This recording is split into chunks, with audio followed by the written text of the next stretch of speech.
আপনি জুলাই বিপ্লবের পক্ষে আছেন বলছেন, কিন্তু আবার আপনি এই খুনিকে নর্মালাইজ করতেছেন, তাহলে কিভাবে হলো? শেখ মুজিব হলো বাকশালের পিতা, সে আওয়ামী বাকশালের মধ্য দিয়ে সে ফ্যাসিজমের প্রতিষ্ঠা করবে। শেখ মুজিব একটা কাল, সেই কালকে দিয়ে শেখ হাসিনা গত 16.5 বছর জুলুম নিষ্পেষণ করছে। সেই শেখ মুজিবকে যখন নর্মালাইজ করা হয় তখন আমরা অবশ্যই, আপনি জুলাই বিপ্লবে ছিলেন কি ছিলেন না, শেখ মুজিব 1971 সালে তার ভূমিকার কথা বলা হয়, কিন্তু 71-এর পর সে জালিম হয়ে গেছে, সে মজলুম থেকে জালিম হয়েছে। এই জালিমের বিরুদ্ধে আমাদের অবস্থান আজীবন ছিল, থাকবে। আমাদের কথা হলো, আপনি পূর্বে আপনি জুলুম নিয়ে নিষ্পেষিত ছিলেন, আপনি মজলুম ছিলেন, কিন্তু আমরা জুলুমের বিরুদ্ধে সবসময় ছিলাম, থাকবো। এখানে কে মজলুমের পক্ষে, কে জালিমের পক্ষে? এটা সে এখন জালিমের পক্ষে, তার বিরুদ্ধে এই জন্য আমরা অবস্থান নিচ্ছি। তাদের একটাই বার্তা দিতে চাই, আপনারা আওয়ামী বাকশালকে, আওয়ামী ফ্যাসিবাদকে নর্মালাইজ করবেন না, আপনারা কলকাতা এবং দিল্লির পারপাস সার করবেন না। বাংলাদেশের জনতা এবং বাংলাদেশের মানুষের রক্তের যে হিস্সা, যে আকাঙ্ক্ষা আছে, তাকে সম্মান করুন।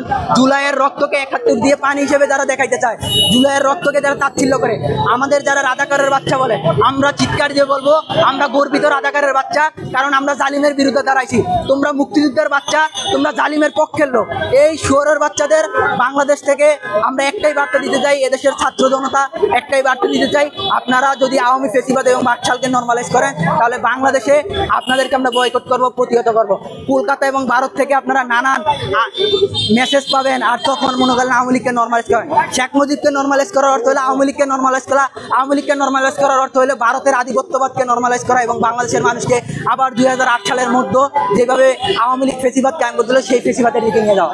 তারা আপনার খেয়াল করে দেখবেন, আওয়ামী লীগের সময় যত ধরনের গুম খুন হত্যা হয়েছে, এই যে আয়নাগর থেকে শুরু করে বাংলাদেশে যতগুলা নির্বাচন হয়েছে, সবগুলা নির্বাচনের, অবৈধ নির্বাচনের পক্ষে তারা অবস্থান নিয়েছিল। সে অবস্থান নেওয়ার মধ্য দিয়ে তারা, আপনারা খেয়াল করে দেখেন, জুলুমের বিরুদ্ধে কোনো, দ্রব্য মূল্যের বিরুদ্ধে তারা কোনো কথা বলে নাই, যে ঊর্ধ্বগতির বিরুদ্ধে কথা বলে নাই। বাংলাদেশ থেকে যে কোটি কোটি টাকা পাচার হচ্ছে, হাজার হাজার কোটি, লক্ষ লক্ষ কোটি টাকা পাচার হচ্ছে, তারা কোনো কথা বলে নাই। তারা অবশ্যই আওয়ামী লীগ দ্বারা বেনিফিশিয়ারি, নানান জায়গায় তারা প্লট পাইছিল, এবং আওয়ামী লীগের সময় যে তারা একটা কালচারালভাবে যে সুযোগ সুবিধা পাইছে, এটা পাচ্ছে না।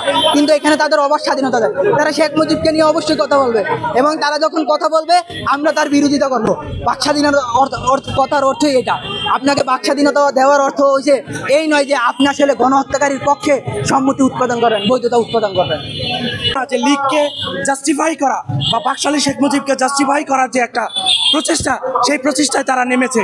কিন্তু দেখেন, এখন আসিফ নজরুল সহ অন্যান্য উপদেষ্টারা, তারা কিন্তু জুলাই পরবর্তীতে শেখ মুজিবে বা বাকশালীদের নিয়ে কোনো কথা বলে নাই, বা গতকালকে শেখ মুজিব নিয়ে কোনো পোস্ট দেয় নাই।